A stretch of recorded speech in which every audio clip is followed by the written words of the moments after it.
एकादशी के दिन कोई वृक्ष की, कोई डाली की, कोई कोपल की, कोई पत्ती ना तोड़ी जाए। क्यों?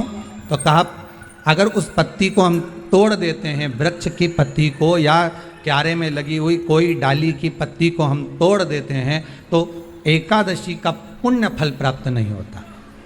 एकादशी का कोई फल हमारे खाते में नहीं जाता, पुण्य फल प्राप्त। अब फिर जिस दिन आपकी एकादशी का व्रत हो उस दिन प्रयास करिएगा कि अपने हाथ से किसी भी वृक्ष की कोई पत्ती टूटे ना। एकादशी के दिन चने की दाल जब हम दान करते हैं तो स्वर्ण के बराबर दान का, प्रॉपर्टी के बराबर दान का लाभ जीव को प्राप्त होता है। आज भी नारायण के मंदिर में बद्रिकाश्रम में 41 दाने चने की दाल के देने पर, अब कोई 41 तो गिनता नहीं इसलिए पोटली में बांध कर ले जाता है।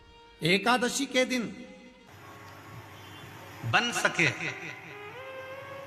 एक बेलपत्र, उस बेलपत्र के मध्य भाग में बीच वाली पत्ती पर लाल चंदन और दोनों पत्तियों पर पीला चंदन, नीचे वाली दोनों पत्तियों पर पीला चंदन, बीच वाली पत्ती पर लाल चंदन और दोनों पत्तियों पर पीला चंदन। और इसी बेलपत्र के साथ में जो लाल चंदन वाला जो पत्ती है उस पर एक श्वेत पुष्प, सफेद फूल रखकर आप अपनी कामना कर कर, जब आपको जल चढ़ाते चढ़ाते 3 महीना, 4 महीना, 5 महीना, 6 महीना आपके हो जाए और बाबा देव अधिदेव महादेव को जल चढ़ाते चढ़ाते समय बीत जाए, तब बाबा से अपने दिल की बात कहने के लिए लाल चंदन, सफेद पुष्प, पीला चंदन दोनों पत्तियों पर अपने हाथ में लेकर कामना कर कर अशोक सुंदरी वाली जगह पर जब हम उसको समर्पित कर, अशोक सुंदरी वाली जगह पर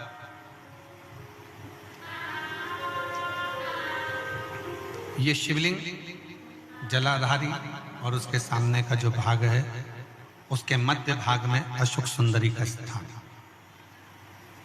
बस इसी स्थान पर बेलपत्र और श्वेत पुष्प, बीच वाली पत्ती पर लाल चंदन, आसपास की पत्तियों पर पीला चंदन और वो शिवलिंग की सम्मुख में जो अशोक सुंदरी का स्थान है वहां समर्पित कर। उस स्थान ये रोज नहीं करना, फिर ध्यान देना, कभी कभी 4-6 महीने निकल जाएं, 8 महीने निकल जाएं, 3 महीने निकल जाएं, 5 महीने निकल जाएं, उस स्थान, और ये हमने एक बार नहीं बताया, इसको पहले भी वर्णन कर सकते। एकादशी के दिन गंगा के जल में मात्र 7 बेलपत्री डालकर जो नंदीश्वर भगवान अर्थात जो शंकर जी के शिवलिंग के सामने नंदी होता है, उस नंदी के चरण पर गंगा का जल चढ़ाकर बेलपत्री शिव पर समर्पित कर देता है, उसके घर में रुपया रुकना चालू हो जाता है। फिर वो गलत जगह पर नहीं जाता, गलत स्थान पर वो धन जाएगा ही नहीं। बेटा अगर व्यसन में पड़ा हुआ है, मदिरा पान में पड़ा हुआ है, मांसाहार में, जुए आदि में जा रहा है, तुम्हें लग रहा है कि मेरा बेटा गलत मार्ग पर जा रहा है, ये मित्र दोस्ती गलत हो रही है, वो सही जगह पर है तो हो रही है। 30,000 रुपये महीना, 40,000 रुपये महीना कमा कर लेकर भी आ रहा है, कमाई तो आपकी हो रही है। 30-40 हज़ार रुपये महीना आप कमा रहे हो, 50,000 रुपये महीना, 1 लाख, 2 लाख, 4 लाख रुपये आप कमा भी रहे हो, पर आया और चला गया, उसका क्या करोगे?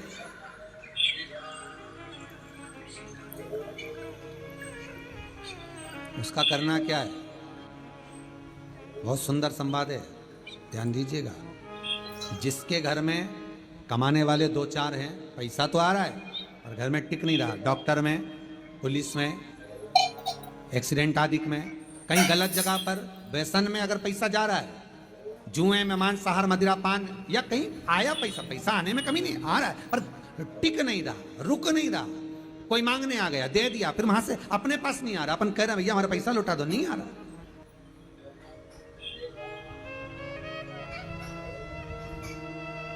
करना है एकादशी।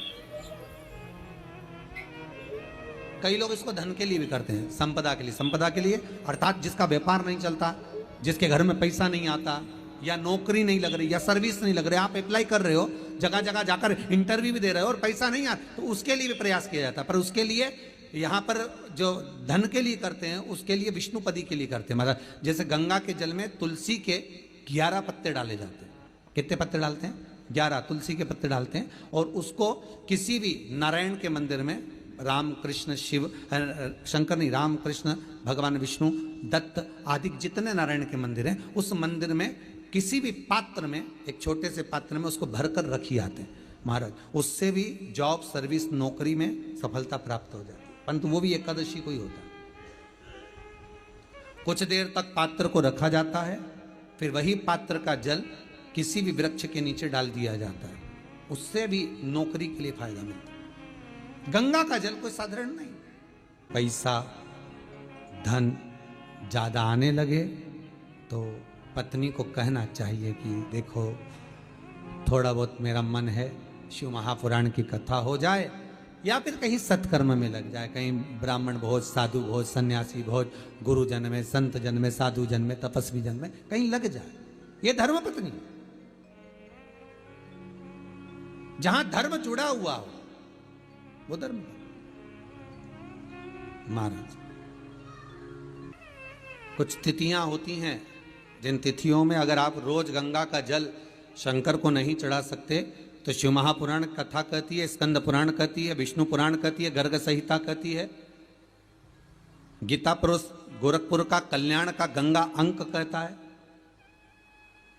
कि कुछ तिथियां भारत की भूमि पर ऐसी वर्णित है जिन तिथियों में भी गंगा का जल हम शिव को अगर एक बूंद भी समर्पित कर रहे हैं, गंगा का जल मात्र एक आधी चम्मच भी, आचमन जितना भी अगर हम शिव को समर्पित कर रहे हैं तो उसका सुख आनंदित है। जैसे पंचमी तिथि, नवमी तिथि, दशमी तिथि, एकादशी, प्रदोष, पूर्णिमा, अमावस्या, ये तिथियां हमारे यहाँ जो दी गई हैं, इन तिथियों में अगर हम गंगा का मात्र थोड़ा सा जल भी अगर जल के पात्र में डालकर गंगा जी का जल थोड़ा सा भी शिव के पास लेकर जा रहे हैं तो ये एक भाव अपने भीतर होना चाहिए कि आप केवल गंगा का जल साधारण शिव मंदिर में समर्पित तो नहीं कर रहे हो, आप गंगा का जल भले अपने घर से लेकर जा रहे हो और थोड़ा सा भी जल ले जाकर अगर शिव को समर्पित कर रहे हो तो तुम्हारे भीतर ये भाव होना चाहिए कि मैं गंगोत्री से जल भरकर सीधे रामेश्वर में ले जाकर गंगा के जल को समर्पित कर रही हूँ। श्रावण के महीने में या अन्य महीने में आप शिव को समर्पित कर रहे हैं, ये आपके भीतर एक भाव उत्पन्न होना चाहिए।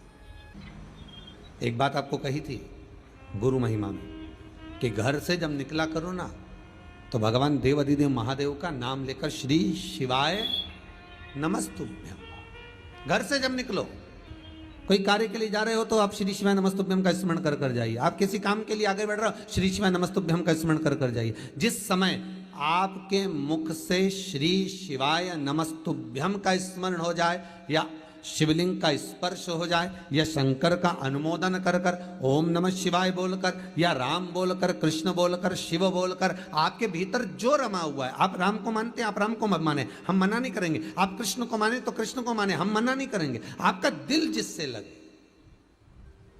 आपका चित्त वृत्ति जिससे लगे, और उस पवित्र भूमि में ना जाने कितने साधक, कितने साधु, कितने तपस्वी, कितने संत, कितने महात्मा, कितने जोगी, कितने सन्यासी, कितने ब्राह्मण जन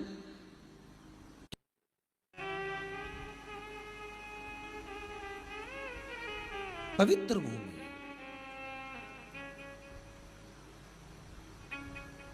और उस पवित्र भूमि में ना जाने कितने साधक, कितने साधु, कितने तपस्वी, कितने संत, कितने महात्मा, कितने जोगी, कितने सन्यासी, कितने ब्राह्मण जन, कितने विद्वत जन इस भारत की भूमि पर भ्रमण करते रहते हैं, तप साधना करते रहते हैं, उपासना करते रहते हैं, मंत्र जाप स्मरण करते रहते हैं। और जब उनका मंत्र जाप का फल इस भूमि पर प्राप्त होता है तो यहाँ की जो रज है, यहाँ की जो धूल है, यहाँ की जो माटी है, वो सुख का अनुभव करा देती है, एक आनंद का अनुभव करा देती है। श्री भागीरथ बाबा गंगा जी को लेकर आए।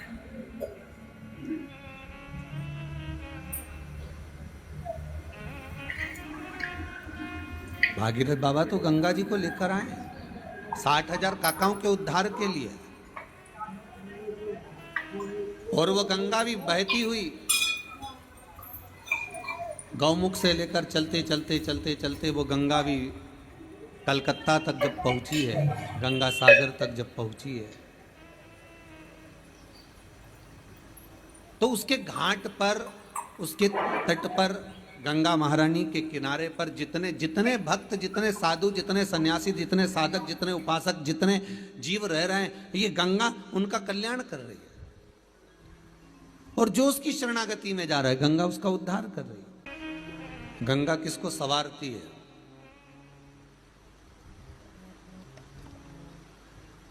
किसी ने कहा कि प्राण छूटे और गंगा जी में ले जाकर अस्थियों को छोड़ दो तो गंगा मोक्ष देती है। विष्णु पुराण में, गर्ग संहिता में, देवी भागवत में, शिव महापुराण में, स्कंद पुराण में लेख लिखे हैं कि गंगा जी ने शंकर जी से वर मांगा था कि मेरे जल में जब तक जीव की अस्थियां पड़ी रहेंगी तब तक वो जीवात्मा वैकुंठ का भोग भोगेगी।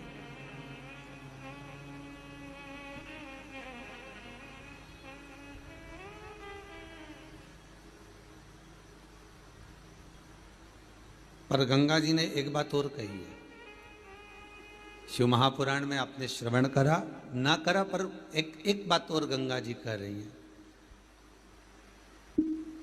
कि मैं तार दूंगी, मैं पापी से पापी जीव का उद्धार कर दूंगी, मना नहीं है। वैसे भी तो भारत की भूमि तो पावन पावन नदियां सारी की सारी जितनी भी हैं, ये भारत की भूमि पर है, ये भारत माता पर विराजमान। सारे के सारे पावन तीर्थ इस भारत की भूमि पर विराजमान है।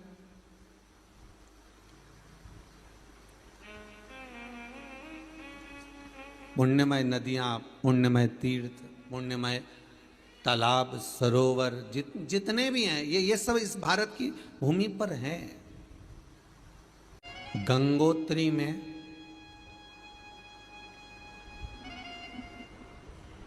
आप लोग गए होंगे, कई लोग गंगोत्री, बद्रीनाथ के जो 4 धाम हैं,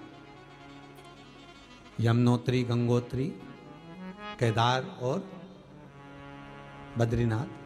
विष्णु पुराण में कहा 3 तरह से मरे हुए व्यक्ति की गति नहीं है, उसको मोक्ष नहीं है। पहला, पानी में डूब कर मरा हुआ।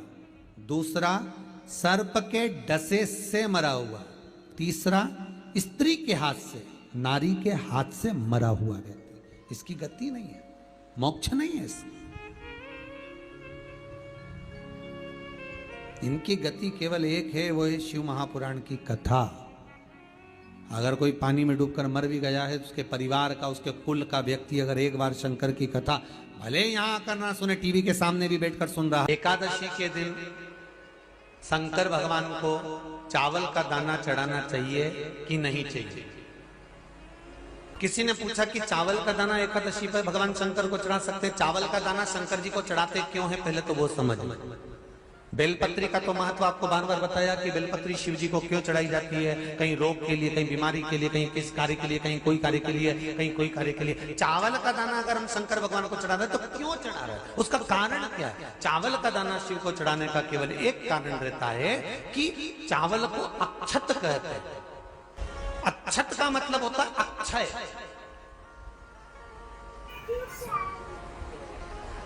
अभी हमारे यहाँ एक तिथि आने वाली है, अक्षय तृतीया। उसका मतलब क्या होता है? अक्षय, जिसका कभी क्षय ना हो। जब हम भगवान शंकर को चावल का दाना चढ़ाते हैं, जैसे बहुत ध्यान दीजिएगा महाराज, बहुत समझने वाली बात है, बहुत ध्यान से। चावल का दाना हमारे मस्तक पर तिलक करने के बाद पंडित जी क्यों लगाते हैं कि भगवान जैसा समय आज चल रहा है, आप पूजन कर रहे हो, पाठ कर रहे हो, दान कर रहे हो, पुण्य कर रहे हो, सत्कर्म कर रहे हो, भजन कर रहे हो, मेरा देव अधिदेव महादेव, मेरा नारायण, मेरा सत्यनारायण भगवान, मेरा राम जी, मेरा विष्णु जी, मेरा भागवत मैया, मेरी रामायण मैया, ब्राह्मण मस्तक पर तिलक लगाने के बाद चावल इसलिए लगाता है कि जैसा समय आज चल रहा है भगवान तुमको ऐसा ही समय बनाकर रखे और तुम ऐसे ही चार चांद लगाते रहो, दान पुण्य संकीर्तन करते रहो, इसलिए मस्तक पर चावल का दाना लगाया जाए।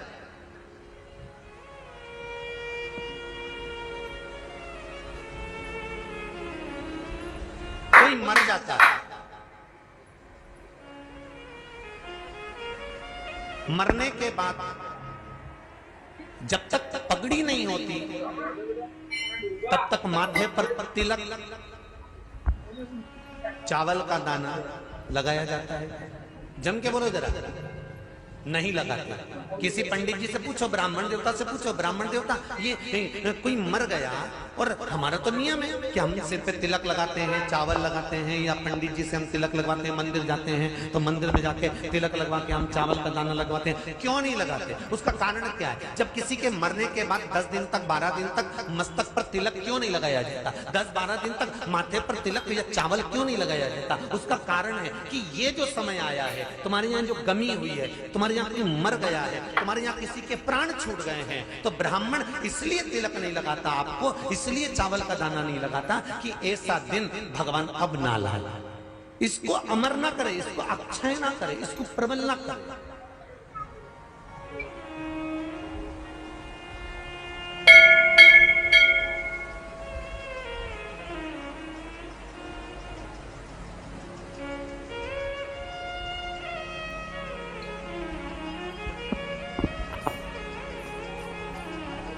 और जब चावल का दाना, तो यहाँ शिव महापुराण की कथा करी, चावल का दाना हम शिव जी को क्यों चढ़ाते हैं, भगवान को क्यों समर्पित करते हैं, भगवान की पूजन में अक्षत क्यों समर्पित करते हैं, चावल क्यों समर्पित करते हैं, उसका कारण क्या है? तो कहा आज मैंने जब चावल का दाना आपको समर्पित करा है, जिस भाव से, जिस विश्वास से, जिस श्रद्धा से, जिस मन से मैं आपको रिझा रही हूँ, हे भोलेनाथ मेरी ये मनोकामना पूर्ण कर, इसको अक्षय कर देना, इसको अमर कर देना, बस इतनी कृपा आप कर। किसी ने पूछा एकादशी के दिन चावल चढ़ाए कि नहीं चढ़ाए, तो यहाँ तो सीधी सीधी बात है, बीमारी देखकर थोड़ी ना आती है कि नवरात्र चल रहे हैं कि सावन का सोमवार चल रहा है, बीमारी तो बीमारी। तुम चावल मत खाओ।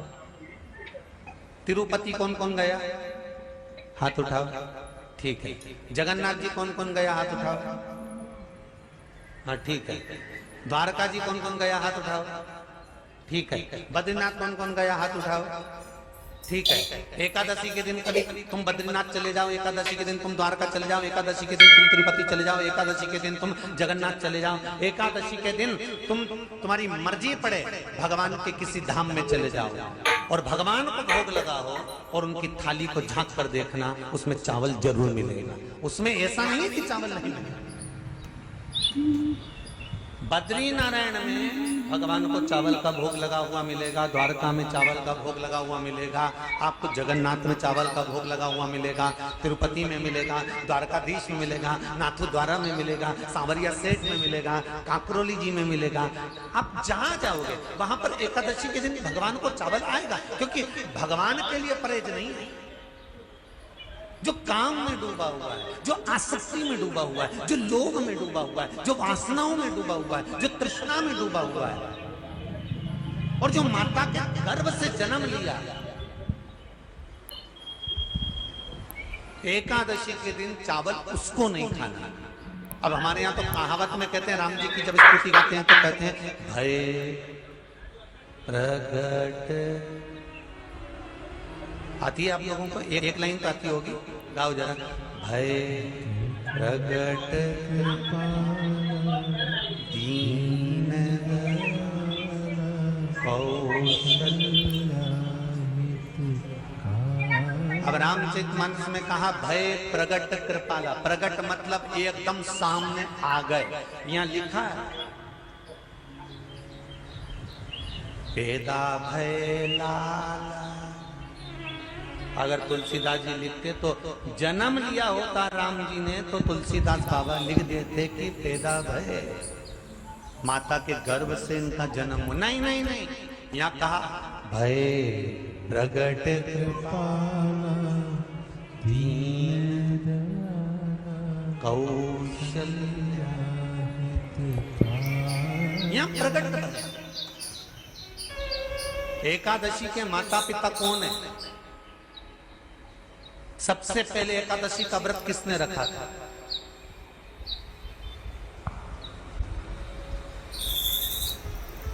एकादशी का जन्म स्थान कहां है? दुनिया के लोग बहुत प्रश्न करते हैं, राम जी अयोध्या में हुए थे, भगवान कृष्ण मथुरा में हुए थे, तो एकादशी कहां हुई थी? तो उसको बताना तो पड़ेगा कहां हुई थी।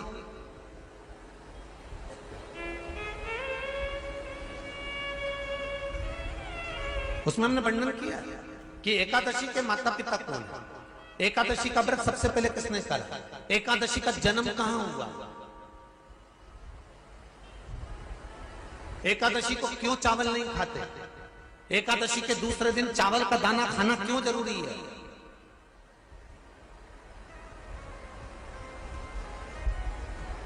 कौन सा तीर्थ है जहां एकादशी को उल्टा लटका दिया। एक एक चीज का वर्णन स्कंद पुराण सब चीजों का वर्णन कर देता है। प्रत्येक तो यहां जो वर्णन आया कि आप मनुष्य जो माता पिता के गर्भ से, माता के गर्भ से जन्म लिया हो, संसार में जिसका जन्म हुआ हो और मृत्यु लोक में गर्भ की कैद में रहने के बाद जन्मा हो, उसको एकादशी के दिन चावल नहीं खाना चाहिए। महाराज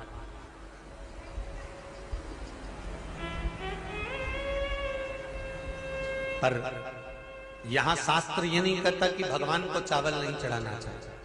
यहां शास्त्र कहता है आप शिव जी को चाहे एकादशी हो, चाहे द्वादशी हो, चाहे प्रदोष हो, चाहे पूर्णिमा हो, चाहे अमावस्या हो, चावल का दाना आप भगवान शिव को समर्पित कर सकते हो और ज्यादा नहीं। शंकर कभी ये नहीं कहते कि मुझे बहुत सारा चढ़ा।